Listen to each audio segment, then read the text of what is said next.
ओम श्रौत्रार्हन्ति चणैर्गुण्यैर्महर्षिभिर्हरदिवं तोष्टूयमानोऽप्यगुणो विभुर्विजयते तरां पूर्वार्धे कथितास्तुर्यपञ्चमाध्यायवर्तिनः प्रत्यया अथ कथ्यन्ते तृतीयाध्यायगोचराः। सर्वेभ्यः श्रोतृभ्यः नमः। अस्माभिः गतपाठे यद्यत् पठितं तद् एकवारं स्मरामः। वयं वैयाकरणसिद्धान्तकौमुदी इत्याख्यस्य ग्रन्थस्य तत्र भुवादिप्रकरणे भवामः। भुवादिप्रकरणस्यास्य अस्माकं क्रमे तत्र ऊनपञ्चाशत्तमः पाठः अथवा 49 पाठः गतपाठः प्रवृत्तः। अस्मिन् ऊनपञ्चाशे पाठे अस्माभिः धातुपाठस्यास्य तृतीयः धातुः स्पर्धसङ्घर्षे इति पठितः। तत्र सङ्घर्षः नाम पराभिभवेच्छा इति तस्य अर्थः दृष्टः। ततश्च धात्वर्थेनोपसङ्ग्रहात् अकर्मकः अयं धातुः भवति। नाम प्रकृते कर्मणः धात्वर्थेन उपसङ्ग्रहः क्रियते, तस्मात् कारणात् प्रकृते अयं धातुः नाम अत्र इच्छाया वर्तते, तस्याः इच्छायाः परिभवाख्यः परस्य अभिभवाख्यः यः नाम पराभिभवः यः वर्तते तत् कर्म भवति। अतः कर्मणः अत्र धात्वर्थे एव उपसङ्ग्रहः भवति, धात्वर्थेन एव उपसङ्ग्रहः क्रियते इति कृत्वा तत्र अयं धातुः अकर्मकः एव भवति इत्युक्तं। सम्यक् तेन देवदत्तः यज्ञदत्तं स्पर्धयति इत्यादौ गतिबुद्धिः प्रत्यवसानार्थशब्दकर्माक्रमकाणामणिं कर्तासणौ इति इत्यनेन अण्यन्तावस्थायां यः कर्ता सः अण्यन्तावस्थायां कर्मत्वं प्राप्नोति इति सिद्ध्यति। तदनन्तरं तत्र षट्पूर्वाः खयः इति लिटिविशेषः दृष्टः अस्य धातोः। तत्र हलादिशेषः इत्यस्य अपवादः अयं पठितः अस्माभिः। तत्र अभ्यासस्य षट्पूर्वाः खयः शिष्यन्ते इति अर्थः दृष्टः। ततः हलादिशेषः इत्यस्य अयम् अपवादः भवति इति तत्र उक्तं। ततश्च इति नाम मूले अपि उक्तं। तदनन्तरं पस्पर्धे पस्पर्धाते पस्पर्धिरे इत्यादीनि रूपाणि दृष्टानि। ततः अस्य धातोः अन्यानि रूपाणि नाम तत्र स्पर्धिता स्पर्धितारो स्पर्धितारः इत्यादीनि लुटिरूपाणि, स्पर्धिष्यते स्पर्धिष्यन्ते स्पर्धिष्यसे स्पर्धिष्यन्ते इत्यादीनि लृटिरूपाणि, स्पर्धतां स्पर्धेतां स्पर्धन्ताम् इति लङिरूपाणि, अस्पर्धत अस्पर्धेताम् अस्पर्धन्त नैव स्पर्धतां स्पर्धेतां स्पर्धन्ताम् इति लोटिरूपाणि, अस्पर्धत अस्पर्धेताम् अस्पर्धन्त इति लङिरूपाणि, स्पर्धेत स्पर्धेयातां स्पर्धेरन् इत्यादीनि तु अधुना द्रष्टव्यानि वर्तन्ते। तत्र लङ्लकारान्तानि रूपाणि अस्माभिः गतपाठे स्पर्धधातोः उच्चारितानि उक्तानि, मूले च पठितानि, व्याख्यायामपि दृष्टानि। तत्र लिङः लुङः लिङः आशीर्लिङः लुङः लृङः च रूपाणि इदानीम् अस्माभिः अग्रे द्रष्टव्यानि भवन्ति। तत्र गतपाठस्य अन्ते व्याख्यायाः पङ्क्तयः इत्थम् अस्माभिः लक्षिताः। तत्र स्पर्धिष्यते इति कथयति लृटि नाम तत्र उक्तं लृटि एदधातुवद्रूपाणि इति भावः, स्पर्धतामिति लोटि एदधातुवद्रूपाणि इति भावः, अस्पर्धतेति लङि एधिवद्रूपाणि इति भावः, हलादित्वात् अडेव नत्वाडिति विशेषः इति तत्र अस्माभिः गते पाठे व्याख्यायाः एतावान् भागः स्पृष्टः। अयञ्च 49 पाठः भुवादिप्रकरणस्य अस्य अस्माकं क्रमे प्रवृत्तः। अधुना तावत् 50 पाठः भुवादिप्रकरणस्य अस्य अस्माकं क्रमे अग्रे आरब्धो भवति। तत्र 50 अस्मिन् पाठे अस्माभिः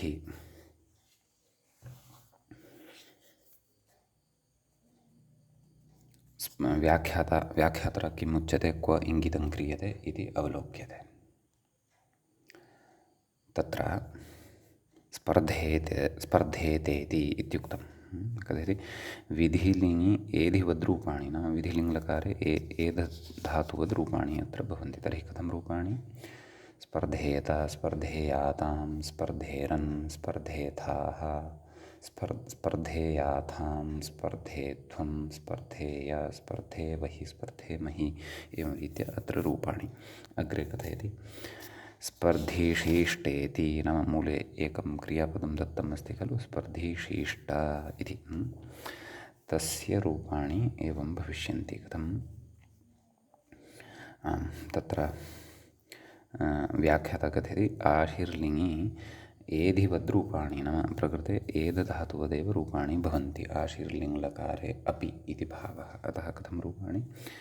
स्पर्धीशीष्ट, स्पर्धीशीयास्तां, स्पर्धीशीरन्, स्पर्धीशीष्ठाः, स्पर्धीशीयास्थां, स्पर्धीशीध्वं, स्पर्धीशीवहि, स्पर्धीशीमहि, स्पर्धीशीय, स्पर्धीशीवहि, स्पर्धीशीमहि, एवं खलु। प्रकृते भवन्तः स्मरेयुः अस्माभिः आशीर्लिङ्लकारे स्पर्धीशीध्वम् इति साधितं वा स्पर्धीशीध्वम् इति साधितं वा? ऐधिशिष्ट, ऐधिष्ठाः, ततः तत्र ऐधिशीध्वम् इत्येव साधितं। नाम तत्र कश्चन विचारः आगतः आसीत्। आम्, तत्र व्याख्यायामेव उक्तमासीत् यत् प्रकृते नाम ष्टुत्वं न भवति, एवं खलु? आम् आम्, पश्यन्तु, तत्र एकवारं गत्वा पश्यन्तु, अग्रेपि अस्माकं तर्हि अत्र अवधानं भविष्यति। ऐधिशीध्वम् इत्येव उक्तं। तत्र उक्तं मूले व्याख्यात्रा ध्वं सीयुट् यलोपः, सीयुटः प्राग् इट् षत्वम् इणः परत्वे अपि इण्णन्तात् अङ्गात् परत्वं नास्ति, इटः प्रत्ययभक्तत्वात्। ततश्च इणः शीध्वम् इति ढत्वं न भवति। अतः आशीर्लिङ्लकारे अग्रे स्मर्तव्यं, ढत्वं न भवति इति सिद्धान्तः पठितः यः सः अग्रेपि स्मर्तव्यः। अस्तु, तर्हि प्रकृतेपि स्पर्धीशीध्वम् इति न स्पर्धीशीध्वम् इति, एवं खलु? यतोहि अत्रापि इणः परत्वे अपि इण्णन्तात् अङ्गात् परत्वं न भवति, एवं खलु? यतोहि सीयुटः इडागमः तत्र विहितः भवति, एवं खलु? नैव स्पर्धीशीध्वं, नैव स्पर्धशी, सत्यं स्पर्धीशीध्वं, स्पर्धीशी, नाम तत्र सीयुटः यः सकारः तस्य इडागमः विहितः भवति, एवं खलु? आशीर्लिङ्लकारे आर्धधातुकत्वात् सः च इडागमः सीयुटः एव अवयवभूतः भवति। अतः सः इट् अङ्गेनान्तर्भवति, अङ्गेनान्तर्भवति इति कृत्वा तस्मात् परतः शीध्वम् इत्यस्य षकारस्य, शीध्वम् इत्यस्य धकारस्य ढत्वं न भवति इति अग्रेपि सर्वदा अवधानं कर्तव्यम्। अस्तु, मया दोषः आचरितः आसीत्, संशयः जातः, अतः परिष्कारः कृतः। अस्तु, नाम सः अवधेयः अंशः सः बुद्धौ भ्रमति स्म, अतः तत्र गत्वा पुनः यदा दृष्टं तदा स्पष्टता जाता। एवम् एकवारम् अवगत्य पठितः विषयः यः भवति तस्य नूनमेव अस्माकं बुद्धौ संस्कारः तु तिष्ठत्येव। अस्तु, आम्, ततः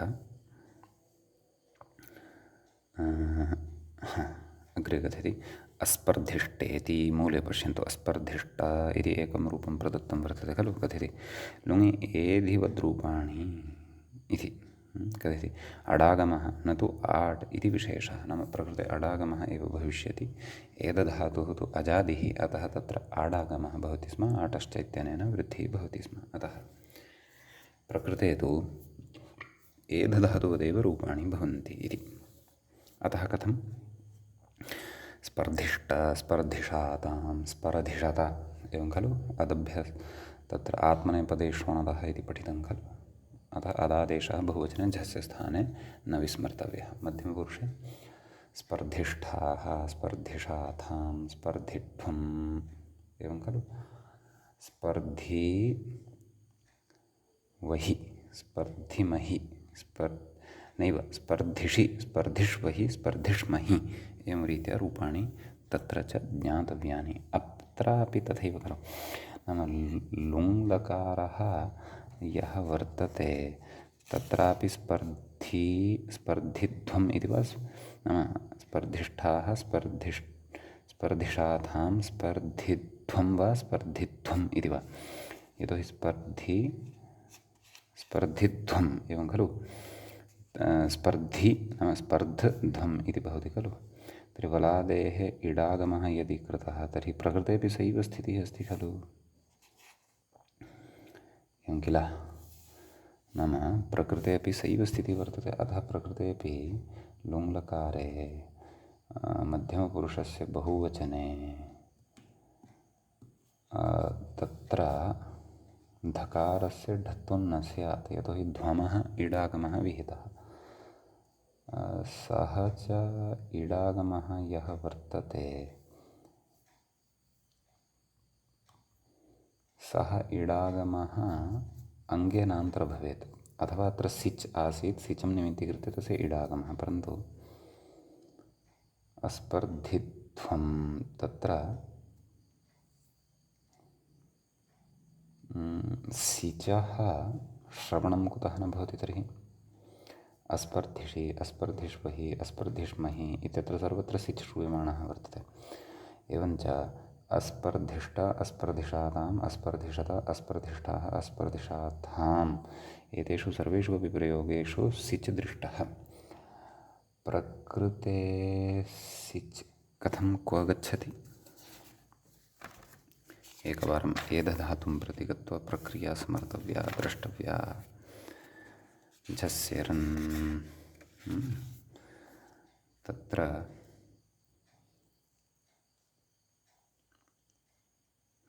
ऐधिढ्वम्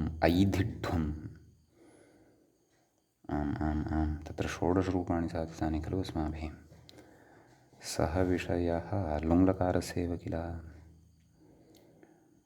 तत्र तद्ध्वं च्लि सिच् इट् आट् धिच एवं धिच इत्यनेन सकारस्य लोपः भवति स च सकारः प्रत्ययलक्षणत्वेन आश्रीयते तस्य सकारस्य एव अयम् इट् अस्ति कः यः तत्र श्रूयते अतः सः इट् तत्र अङ्गावयवभूतः एव यतोहि विकरणसहितस्य अङ्गत्वं भवति अतः अङ्गावयवभूतः एव अस्ति इति कृत्वा इणशीद्वं लुङ्लटान्त्वङ्गात् इत्यनेन इडागमः भवत्येव इट् इह नाम इड्भिन्नः एव इह इण आश्रियते इणशीद्वं लुङ्लटान्त्वङ्गात् इति येषां मतं तेषां मतं पुरस्कृत्य तु प्रकृते ढत्वं न स्यात् परन्तु तद् भाष्येनोक्तम् अप्रामाणिकम् अस्ति इत्यपि अस्माभिः तत्रैव दृष्टम् अतः स्पर्धिढ्वम् इति तत्र इट् यः वर्तते सः अङ्गे एव अन्तर्भवति ततः परतः वलादेः ततः परतः तत्र ध्वम् इत्यस्य यः धकारः वर्तते इणशीध्वं लुङ्लटान्ध्वङ्गात् तत् ध्वम् इत्यस्य यः धकारः वर्तते तस्य मूर्धन्यादेशं कर्तुं नास्ति क्लेशः अतः एतद् अपि अग्रे अस्माभिः बुद्धौ स्थापनीयं तर्हि आशीर्लिङ्लकारे तु न भविष्यति परन्तु तत्र लुङ्लकारे तु भविष्यति सर्वत्र इति अवधानम् अग्रेपि सर्वत्र कर्तव्यं भवतु नाम अग्रे कथयति अस्पर्धिष्टे प्रतिष्ठेति कथयति लुङि एधिवद्रूपाणि अडागमः। एषा पङ्क्तिः पठिता अग्रे अग्रे अस्पर्धिष्यता इति इत्युक्तं खलु। लुङि एधिवद्रूपाणि अडागमः विशेषः न तु आट्। अत्रापि सैव स्थितिः अस्ति लृङ् लकारे, नाम अत्र आट् न भवति, अडागमः एव भवति इति। मया पूर्वं प्राक्तनपङ्क्तिः पठिता, अनन्तरं पङ्क्तिः अपि समाना एव वर्तते, नाम अडागमः विशेषः न तु आट् इति। तर्हि कथं रूपाणि अस्पर्धिष्यता, अस्पर्धिष्येताम्, अस्पर्धिष्यन्त, अस्पर्धिष्यथाः, अस्पर्धिष्येथाम्, अस्पर्धिष्यध्वम्, अस्पर्धिष्ये, अस्पर्धिष्यावहि, अस्पर्धिष्यामहि इत्येवं रीत्या रूपाणि। सम्यक् इति धातुद्वयम् अत्र सम्पन्नं भवति, धातुत्रयम् आहत्य एतावता सम्पन्नं भवति। तत्र चतुर्थः धातुः भ्वादिगणस्य अग्रे पठ्यते, गाधृ, गाधृप्रतिष्ठा लिप्सयोर्ग्रन्थे च इति।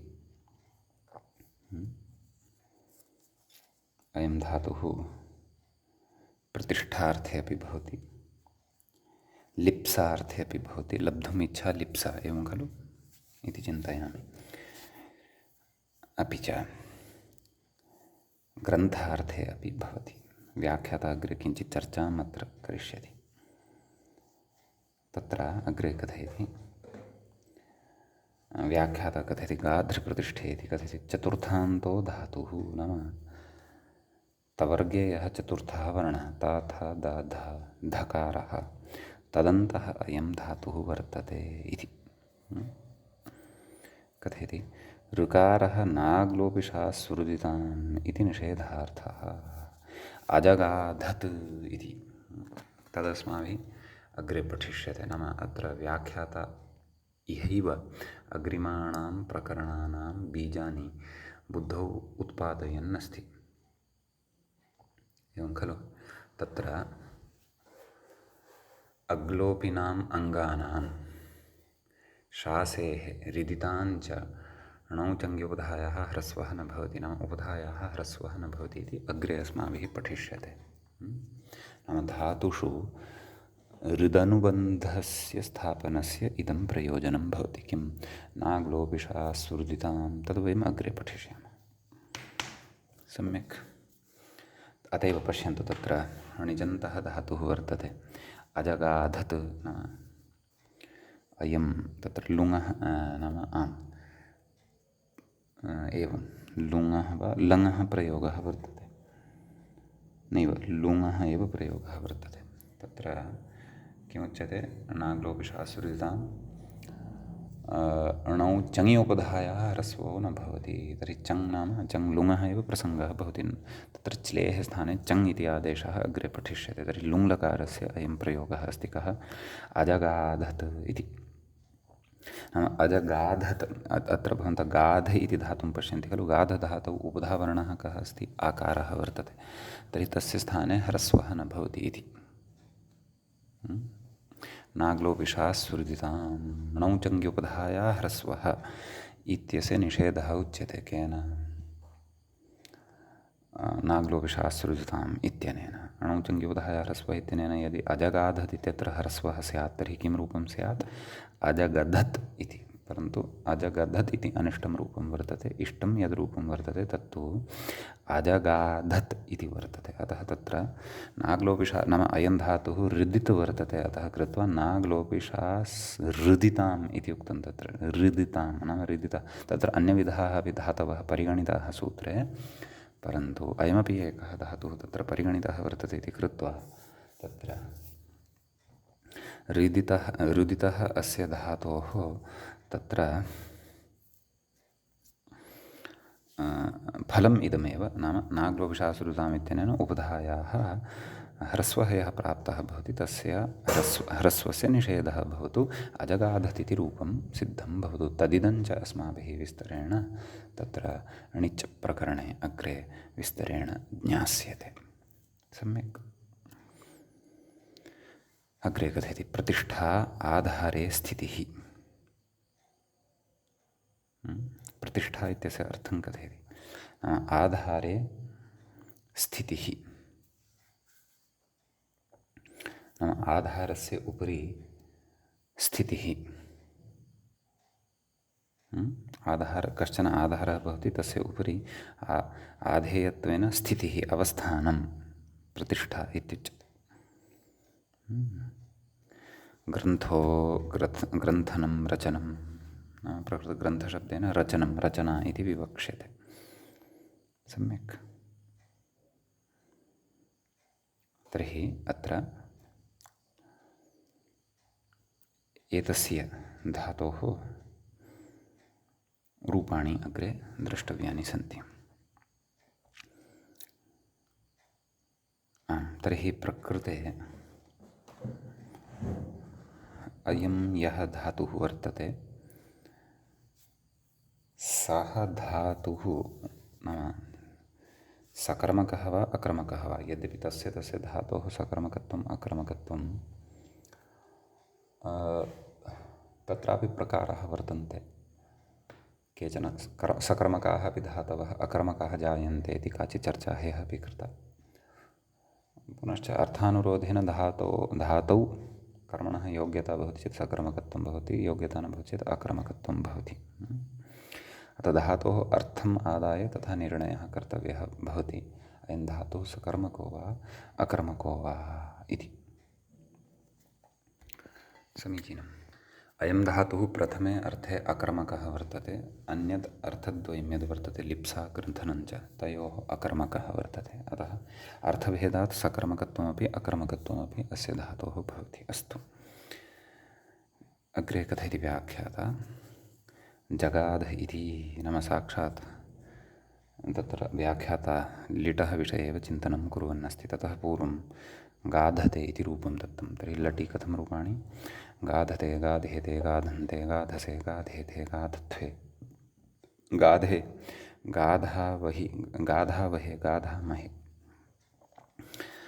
कथयति जगाध इति व्याख्याता लिटि इंगितं करोति। मौलिलिटः रूपं प्रदत्तं खलु। जगाधे कथयति लिटि द्वित्वादि नाम गाधगाध अणल्, गागाध अ, अणलः अ अवशिष्यते, गागाध अ, एवं खलु। कुहोश्चुः इति भवति क ख ग च छ ज गकारस्य स्थाने जकारः, एवं खलु। जगाध त एत्वं जगाधे इति रूपं भवति। कथयति अभ्यासस्य ह्रस्वः चुत्वं, तदेव चुत्वं नाम कुहोश्चुः इति यदधुना उक्तं। तर्हि कथं लिटिरूपाणि? जगाधे, जगाधाते, जगाधिरे, जगाधिषे, जगाधाथे, एवं खलु। जगाधित्वे, ततः जगाधे, जगाधिवहे, जगाधिमहे इत्येवं रीत्या लिटः रूपाणि अत्र अवगन्तव्यानि। तदनन्तरं प्रकृते लुटः रूपाणि वक्तव्यानि। कथं? गाधिता, गाधितारौ, गाधितारः, गाधितासि, गाधितासे, आत्मनेपदे एव खलु सर्वं। गाधितासे, गाधितासाथे, गाधितात्वे, गाधिताहे, गाधितास्वहे, गाधितास्महे। ततः लृट् लकारः। गाधिष्यते, गाधिष्येते, गाधिष्यन्ते, गाधिष्यसे, गाधिष्येथे, गाधिष्यध्वे, गाधिष्ये, गाधिष्यावहे, गाधिष्यामहे। लोट् लकारः। गाधतां, गाधन्तां, गाधतां, गाधेतां, गाधन्ताम्, एवं खलु। गाधस्व, गाधेथां, गाधध्वं, गाधे, गाधै एत ऐ, गाधै, गाधावहै, गाधामहै। लङ् लकारः। अगाधत, अगाधेताम्, अगाधन्त, अगाधथाः, अगाधेथाम्, अगाधध्वम्, अगाधे, अगाधावहि, अगाधामहि। सम्यक्। लिङ् लकारः, विधिलिङ् लकारः। गाधेत, गाधेयातां, गाधेध्वं, क्षन्तव्यः, गाधेरन्, गाधेथाः, गाधेयाथां, गाधेध्वं, गाधे, गाधेय गाधेवहि गाधेमहि। आशीर्लिङ्गकारः गाधीशीष्ठ गाधीशीयास्तां गाधीशीध्वं क्षन्तव्यः गाधीशीष्ठ गाधीशीयास्तां गाधीशीरन् गाधीशीष्ठाः गाधीशीयास्थां गाधीशीध्वं। सम्यक् अत्र ढत्वं न स्मर्तव्यं। गाधीशीय गाधीशीवहि गाधीशीमहि। अधुना लुङ्लकारः अत्र ढत्वं भविष्यति मध्यम बहुपुरुषे तत् स्मर्तव्यम्। तर्हि लुङि गाधि अगाधिष्ट अगाधिषताम् अगाधिषत अगाधिष्ठाः अगाधिषाथाम् अगाधिष्ठ्वम् अगाधिषि अगाधिष्वहि अगाधिष्महि। एवं रीत्या रूपाणि अत्र भवन्ति। सम्यक्। ततः लृङ्लकारः तु त्यक्तः खलु, सोऽपि वक्तव्यः। अगाधिष्यत अगाधिष्येताम् अगाधिष्यन्त अगाधिष्यथाः अगाधिष्येथाम् अगाधिष्यध्वम् अगाधिष्ये अगाधिष्यावहि अगाधिष्यामहि। इत्येवं रीत्या गाधृ इति धातोः रूपाणि अत्र भवन्ति। सम्यक्। यद्यपि वयं जानीमः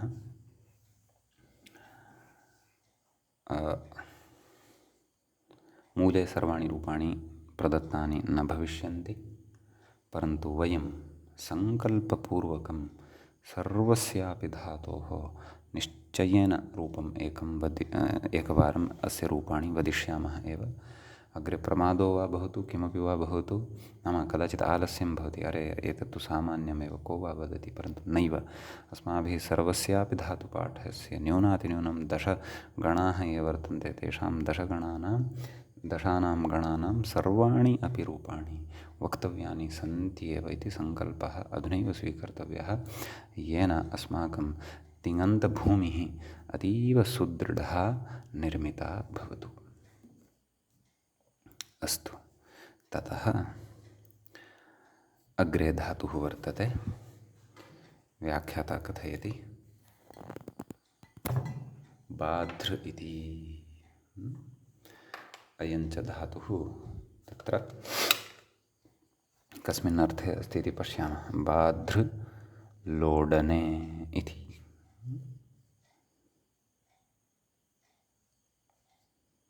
परन्तु आम् अग्रे तत्र मूले उक्तं खलु, लोडनं प्रतिघातः। लोडनं नाम किं? बाध्रलोडने, लोडनं नाम प्रतिघातः। प्रतिघातोः नाम कः इति चेत् तदेव व्याख्याता कथयति पीडनं। प्रतिघातः नाम पीडनम्। अस्तु। तर्हि अग्रे किं कथयति? नाम अग्रे साक्षात् अग्रिमं धातुं प्रति एव प्रविशति। तत्र बाध्रधातुः यः वर्तते तस्य रूपाणि एकवारं वयम् अत्र पठामः, वदामः। बाधते बाधे नाम लटि, बाधते बाधेते बाधन्ते, बाधसे बाधेथे बाधत्वे, बाधे बाधावहे बाधामहे। सम्यक्। लिट् बबाधे बबाधाते बबाधिरे, बबाधिषे बबाधाथे बबाधित्वे, बबाधे बबाधिवहे बबाधिमहे। सम्यक्। लुट् बाधिता बाधितारो बाधितारः, बाधितासे बाधितासे बाधितासाथे बाधिताद्वे। एवं खलु। बाधिताहे बाधितास्वहे बाधितास्महे। सम्यक्। लोट् नैव लृट् बाधिष्यते बाधिष्येते बाधिष्यन्ते, बाधिष्यसे बाधिष्येथे बाधिष्यद्वे, बाधिष्ये बाधिष्यावहे बाधिष्यामहे। सम्यक्। तदनन्तरं लोटलकारः बाधतां बाधेतां बाधन्तां, बाधस्व बाधेतां बाधत्वं बाधै बाधावहै बाधामहै। सम्यक्। एवञ्च लङ्लकारः अबाधत अबाधेताम् अबाधन्त अबाधथाः अबाधेथाम् अबाधत्वम् अबाधे अबाधावहि अबाधामहि। सम्यक्। विधिलिङ्लकारः बाधेत बाधेयातां बाधेरन् बाधेथाः बाधेयास्तां क्षन्तव्यः बाधेयाथां बाधेत्वं बाधेय बाधेवहि बाधेमहि। आशीर्लिङ्लकारः बाधिशीष्ट बाधिशीयास्तां बाधिशीरन् बाधिशीष्ठाः बाधिशीयास्थां बाधिशीध्वं बाधिशीध्वं क्षन्तव्यः बाधिशीय बाधिशीवहि बाधिशीमहि। लुङ्लकारः अबाधिष्ट अबाधिषाताम् अबाधिषत अबाधिष्ठाः अबाधिषाथाम् अबाधिध्वम्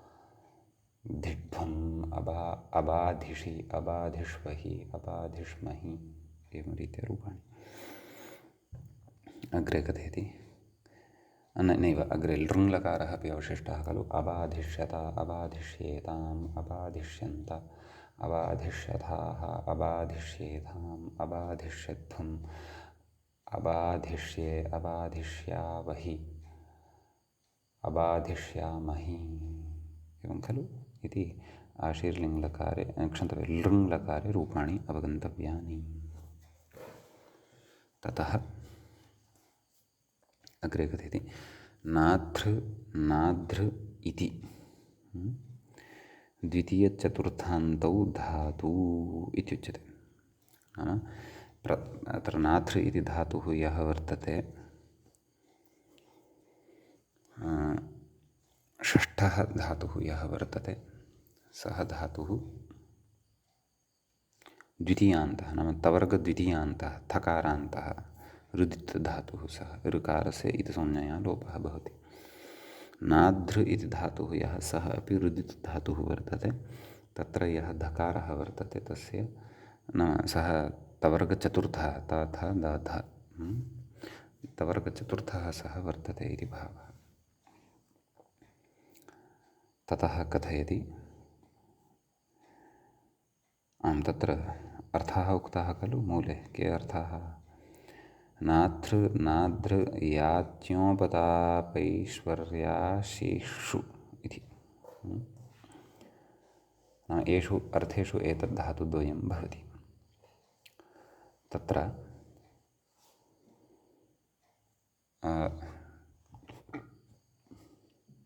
याज्ञा याज्ञा अर्थात् याचना।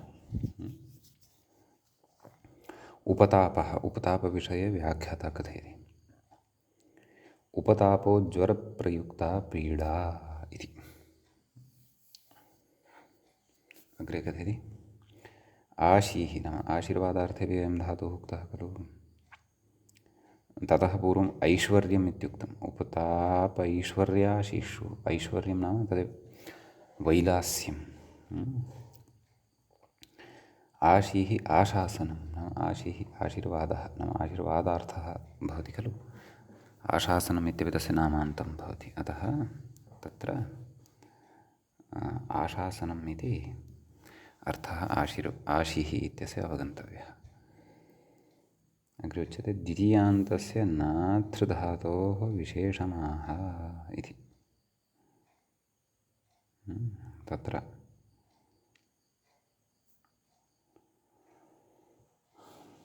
नाथ् इति धातुः अस्ति तद्विषये विशेषं कथयति उपरि किं वार्तिकम् अस्ति आशिषिनाथ इति वाच्यम् इति।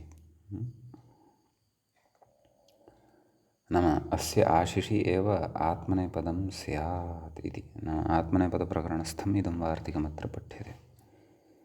कथयति अत्र नाथ इति षष्ठी नाम नाथः नाम तत्र थकारान्ततया एव धातुः गृहीतः नाम अनुबन्धराहित्येन धातुः सः गृहीतः नाथ इति। अतः नाथ इति षष्ठी वर्तते। नाम आशीर्वादार्थे नाथः इति वाच्यं किं वाच्यम् आत्मनेपदत्वं। व्याख्याता कथयति अनुदात्तङ्गित इत्यतः आत्मनेपदमित्यनुवर्तते। नाम अनुदात्तङ्गित आत्मनेपदम् इत्यत्र समीपे एव इदं वार्तिकं पठितम् अतः तत्र अस्मात् सूत्रात् आत्मनेपदमिति अनुवर्तते।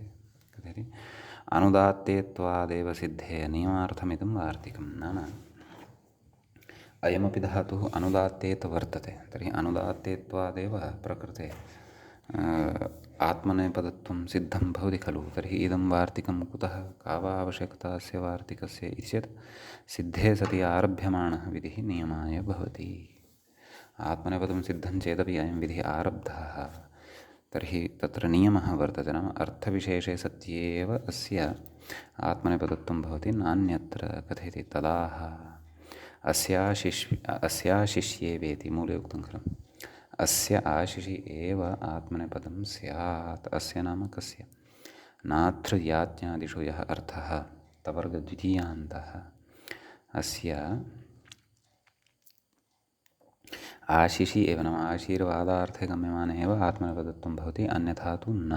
अन्यथा तत्र नाम उपतापार्थः ऐश्वर्यार्थः आशीर्वादार्थः च यः वर्तते तत्र तु आत्मनेपदत्वं न भवति इति भावः। सम्यक्। अग्रे तत्र कथयति व्याख्याता आशासनार्थवृत्तेः एव नाथधातोः अनाथधातोः आत्मनेपदम् इति। आशासनार्थवृत्तिः नाम आशासनार्थे यदा अयं धातुः वर्तते अथवा भवति तदा एव आत्मनेपदत्वं भवति इति भावः। कथयति याज्ञाद्यर्थवृत्तेस्तु शेषात् कर्तृपरस्मैपदम् इति परस्मैपदमेव इत्यर्थः। नाम याज्ञादिषु नाम आशीर्वादार्थात् भिन्नः अर्थः यः उक्तः मूले धातोः अर्थविवरणसमये तेषु अर्थेषु तु अस्य आत्मनेपदत्वमेव भवति। कथयति आं तर्हि तत्र एकं रूपं यच्छति मूले किं नाथते अन्यत्र नाथति इति कथयति खलु। कथयति नाथते आशास्ते इत्यर्थः, नाम आशासनं करोति इति भावः। आशीर्वादं ददाति इति भावः। सम्यक्। अतः वदामः एकवारं रूपाणि। नाथते नाथेते नाथन्ते नाथसे नाथेथे नाथत्वे नाथे नाथे नाथावहे नाथामहे लिट् ननाथे ननाथाते ननाथिरे ननाथिषे ननाथाथे ननाथिद्वे ननाथे ननाथिवहे ननाथिमहे। सम्यक्। अग्रे लुट् नाथिता नाथितारौ नाथितारः नाथितासे नाथितासाथे नाथिताद्वे नाथिताहे नाथितास्वहे नाथितास्महे। लृट् नाथिष्यते नाथिष्येते नाथिष्यन्ते नाथिष्यसे नाथिष्येथे नाथिष्यद्वे नाथिष्ये नाथिष्यावहे नाथिष्यामहे। एवं खलु। ततः लोट् नाथतां नाथेतां नाथन्तां नाथस्व नाथेथां नाथस्व नाथेथां नाथध्वं नाथै नाथावहै नाथामहै। सम्यक्। लङ् अनाथता अनाथेताम् अनाथन्ता अनाथथाः अनाथेथाम् अनाथध्वम् अनाथे अनाथावहि अनाथामहि। सम्यक्। लिङ्लकार विधिलिङ्लकारः नाथेता नाथेयातां नाथेरन् नाथेथाः नाथेयास्ताम् क्षन्तव्यः नाथेयाथां नाथेध्वं नाथै नाथ क्षन्तव्यः नाथेय नाथा नाथेय नाथे वहि नाथे महि। आशीर्लिङ्लकारः नाथिशीष्ट नाथिशीयास्तां नाथिशीरन् नाथिशीष्ठाः नाथिशीयास्थां नाथिशीध्वं नाथिशीय नाथिशीवहि नाथिशीमहि। एवं खलु। लुङ्लकारः अनाथिष्ठ अनाथिषाताम् अनाथिषत अनाथिष्ठाः अनाथिषाथाम् अनाथिढ्वम् अनाथिषि अनाथिष्वहि अनाथिष्महि लृङ् अनाथिष्यत अनाथिष्येथाम् अनाथिष्यध्वम् अनाथिष्यथाः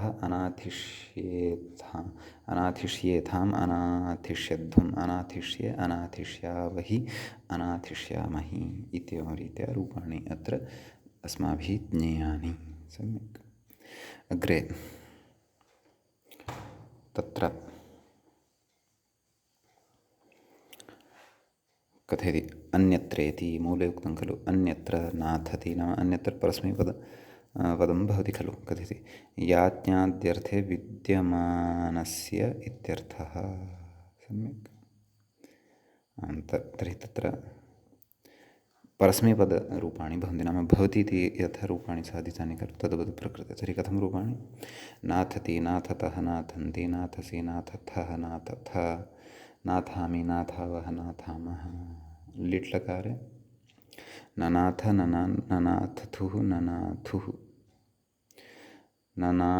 ननाथिथ ननाथथुः प्रथमपुरुषस्य द्विवचने ननाथत्तुः मध्यमपुरुषस्य द्विवचने ननाथत्थुः एवं खलु बहुवचने तत्र ननाथ उत्तमपुरुषस्य एकवचने ननाथ अग्रे ननाथ ननाथिव ननाथिम एवं रीत्या रूपाणि।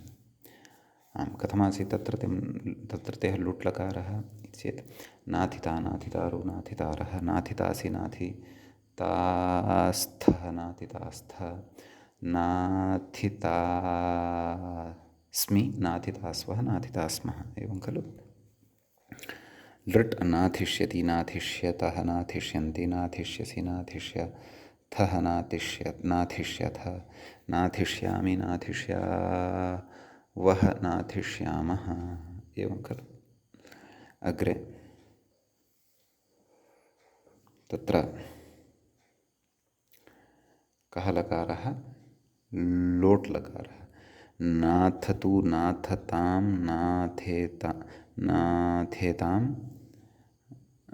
नाथन्तु नाथतां नाथन्तु एवं खलु।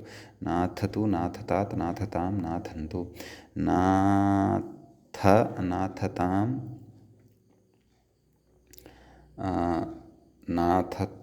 नाथत क्षन्तव्यः नाथ नाथतां ततः द्विवचने नाथतम् एवं खलु बहुवचने नाथत नाथानि नाथावः नाथाम नाथाव नाथाम एवं रीत्या तत्र रूपाणि। लङ्लकारे अनाथत् अनाथताम् अनाथन् अनाथन् एवं खलु। अनाथः अनाथताम् अनाथतम् अनाथत अनाथतम् एवं खलु। अनाथं क्षन्तव्यः अनाथम् अनाथाव अनाथाम एवं खलु। अभवम् अभवाव अभवाम इति वत्। तदनन्तरं लिङ्लकारः नाथेत् नाथेत् नाथता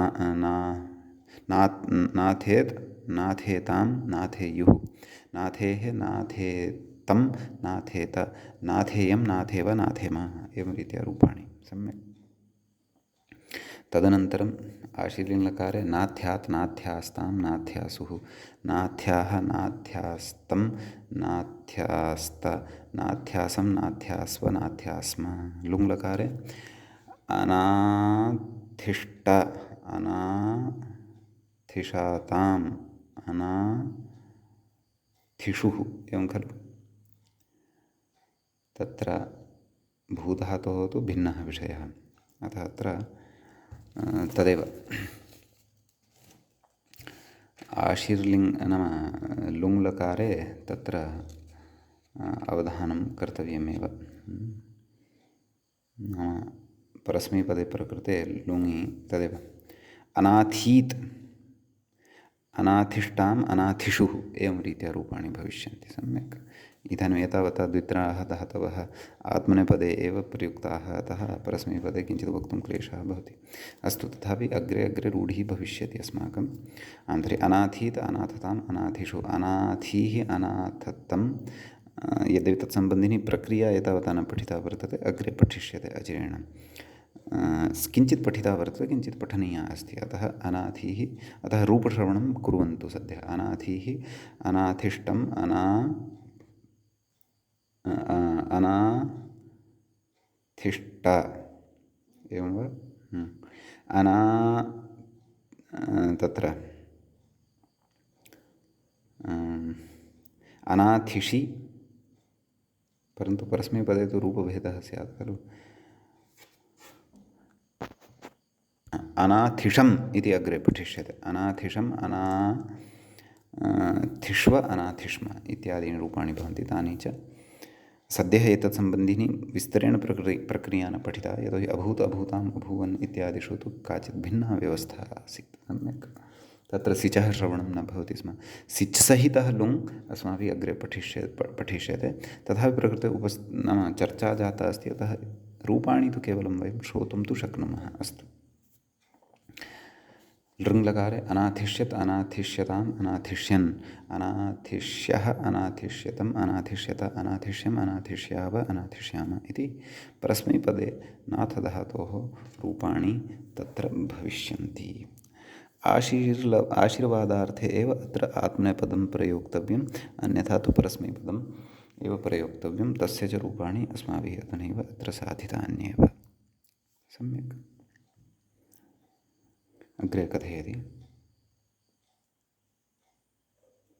अथ चतुर्थान्तस्य नाधधातोः उदाहरति। मूले नाधधातुः अपि उक्तः खलु, नाथृ नाधृ इति। किं नाधते इति नाम तस्यापि रूपाणि सन्ति एव खलु, परन्तु तस्य आत्मनेपदत्वं परस्मैपदत्वं नास्ति। तस्य आत्मनेपदत्वमेव यः कोऽपि अर्थः आशीर्वादार्थो वा याज्ञार्थो वा उपतापार्थो वा ऐश्वर्यार्थो वा,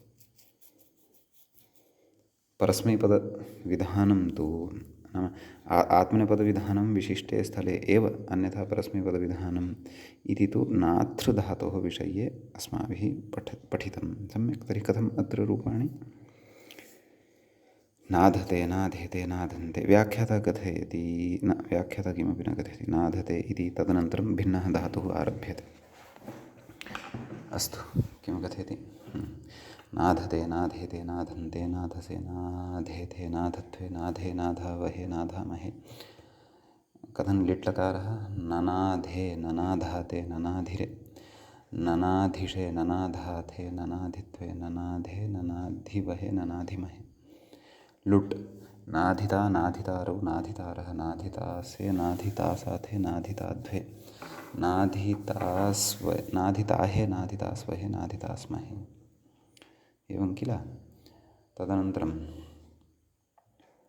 लृट् नाधिष्यते नाधिष्येते नाधिष्यन्ते नाधिष्यसे नाधिष्येथे नाधिष्यध्वे नाधिष्ये नाधिष्यावहे नाधिष्यामहे। लोट् नाधतां नाधेतां नाधन्तां नाधस्व नाधेतां नाधत्वं नाधे नाधै नाधावहै नाधामहै।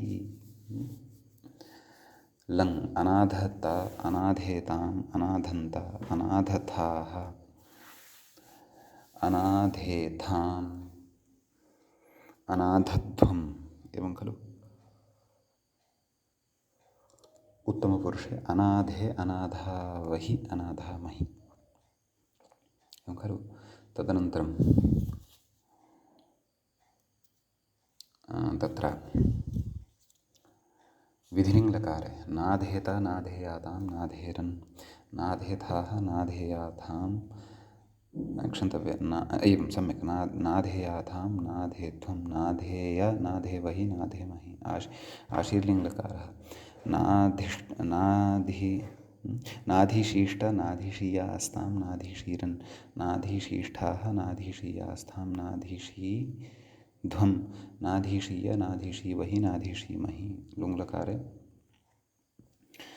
नाधिषि क्षन्तव्य अनाधिष्ट अनाधिशाताम् अनाधिशत अनाधिष्ठाः अनाधिशाथाम् अनाधिष्ठुम्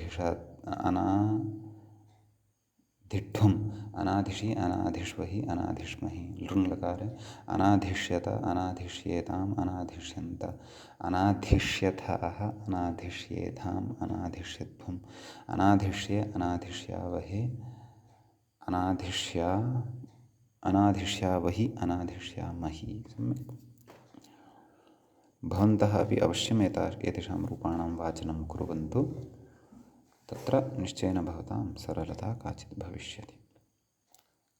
अग्रिमप्रकरणेषु अग्रे कथयति दध इति, नाम अग्रिमः कश्चन धातुः अधुना अत्र आरभ्यमाणः वर्तते। व्याख्याता कथयति दधेति, कथयति चतुर्थान्तोऽयं, नाम अनुदात्तेत एव, परन्तु धकारान्तः, यतोहि अनुदात्तः यः वर्तते तस्य तु इतिसंज्ञा भवति उपदेशे जनुनासिक इत्यनेन। सम्यक्। तस्य अनुदात्तत्वेन पाठः अपि च इतिसंज्ञायाः फलं च, नाम अनुदात्तेत्वस्य पाठस्य प्रयोजनम् इतिसंज्ञायाः च प्रयोजनं तु तत्र किमित्युच्यते, अनुदात्तङ्गित आत्मनेपदमिति आत्मनेपदविधानं भवति। अस्तु, कथयति तस्य लटि एधिवद्रूपाणि सिद्धवत्कृत्य लिटस्तादेशे तस्यैषि द्वित्वे ददतद ए इति स्थिते। अत्र किञ्चित् मिस् जातम् अस्ति, नाम टङ्कणदोषः जातः। तस्य लटि एधिवद्रूपाणि सिद्धवत्कृत्य आहा दधते इति योजयन्तु। अत्र सिद्धवत्कृत्य आहा, किम् आहा, तत्र मूले दधत इति लिखन्तु क्वचित् फुट्नोट् रूपेण वा, येन कदाचित् भवतां पुस्तकम् अग्रे कोऽपि स्वाध्यायकर्ता पश्यति यदि तस्य भ्रमः न स्यात्। अस्तु, कथयति तस्य लटि एतवत् रूपाणि सिद्धवत् कृत्य आह दधते इति मूले अस्ति खलु, धारणार्थे भवति अयं धातुः। तर्हि कथं तत्र रूपाणि लटि दधते दधेते दधन्ते दधसे दधेथे दधध्वे दधे दध एवं खलु, दधे दधावहे दधामहे, एवं रीत्या प्रकृते तत्र लट्लकारस्य रूपाणि अस्माभिः ज्ञेयानि। लिटि तु तत्र कश्चन विशेषः वर्तते। व्याख्याता कथयति लिटस्तादेशे, नाम दध लिट् परोक्षे लिट्, तस्य स्थाने तिप्तसि इत्यनेन त इति आदेशः आत्मनेपदसंज्ञकः प्रत्ययः। दध त कथयति तस्य ऐषि, नाम तस्य स्थाने एष् इति कृते दध ए द्वित्वे दध दध ए इति स्थिते। अत्र तदेव, नाम हलादिशेषः इति प्राप्तः भवति, परन्तु ततः अत्र उच्यमानं वर्तते, नाम हलादिशेषः इत्यस्य प्रवृत्तेः अपेक्षया अन्यदेव विधानम् अत्र उच्यमानं वर्तते। अतः अवधानेन एषा लिटः विषये या नूतना व्यवस्था अधुना आरब्धा वर्तते सा पठनीया सम्यक्। तत्र सूत्रम् इत्थम् अस्ति अग्रे। अपि च वयं कस्यां स्थितौ विचारं कुर्वन्तः स्मः, दध दध ए इत्यस्यां स्थितौ। अतः तत्र सूत्रम् एवमस्ति, अत एक हल् मध्येनादेशादेर्लिटि। तत्र अतीव अवधानेन सूत्रस्य अवगमनम् अस्य कर्तव्यं वर्तते, यतोहि अतीव महत्त्वपूर्णं सूत्रं, प्रायः तिङन्तानां विषये आन्तं यावदपि अस्माकं अस्माभिः अस्य सूत्रस्य अपेक्षा अग्रे अग्रे प्रकरणेषु सम्मुखीकरिष्यते। तत्र सूत्रस्य पदच्छेदः आदौ द्रष्टव्यः। अतः इति प्रथमं पदं भवति, षष्ठ्यन्तमिदं पदं भवति, षष्ठीविभक्तेः एकवचनान्तम्। एकहल् मध्ये इति सप्तम्यन्तं भवति, सप्तमी विभक्तेः एकवचनान्तं भवति। ततः अनादेशादेः इति षष्ठ्यन्तं भवति, षष्ठीविभक्तेः एकवचनान्तं भवति। लिटि लिटि इति सप्तम्यन्तं भवति। सम्यक्।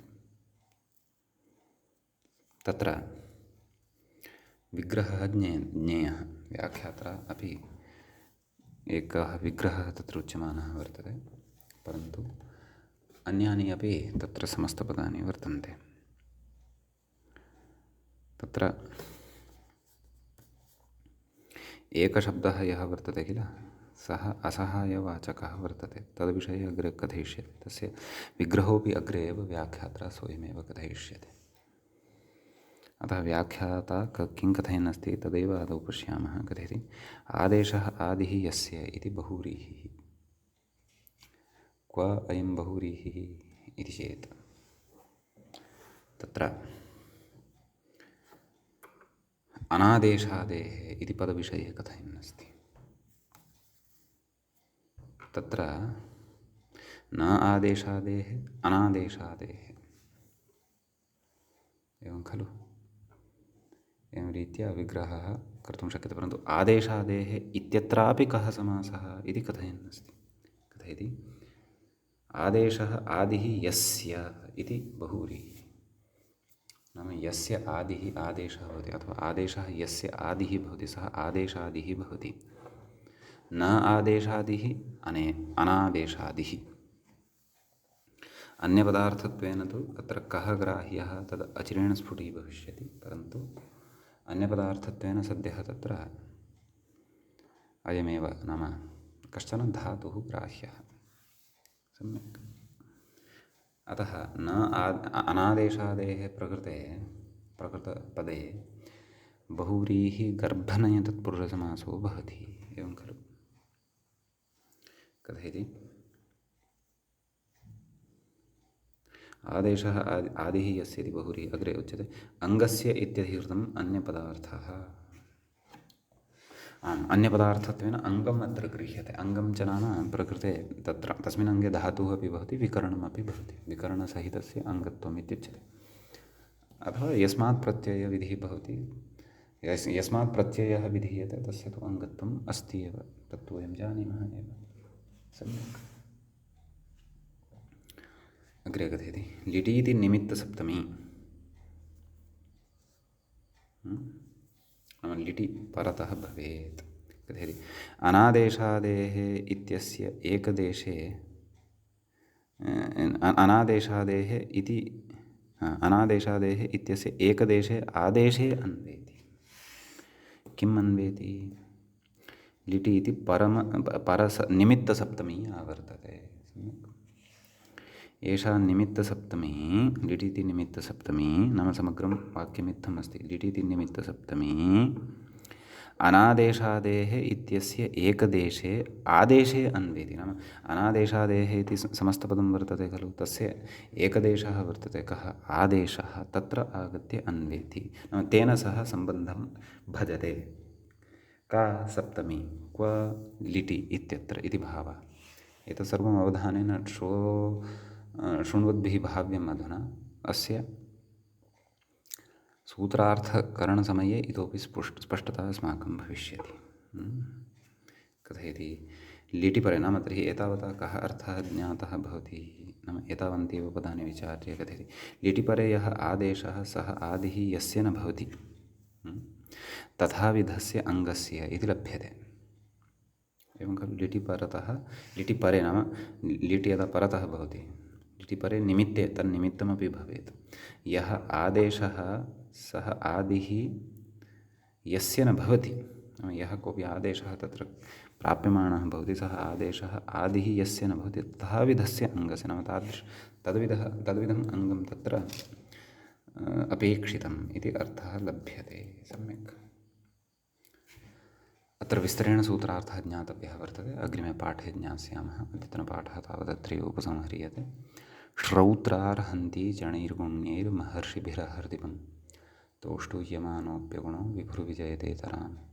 पूर्वार्धे कथितास्तुल्यपञ्चमाध्यायवर्तिनः प्रत्यया अथ कथ्यन्ते तृतीयाध्यायगोचराः। नमः सर्वेभ्यः श्रोतृभ्यः। एवञ्च भुवादिप्रकरणस्यास्य 50तमः पाठः अस्माकं क्रमे सम्पन्नतां गतः।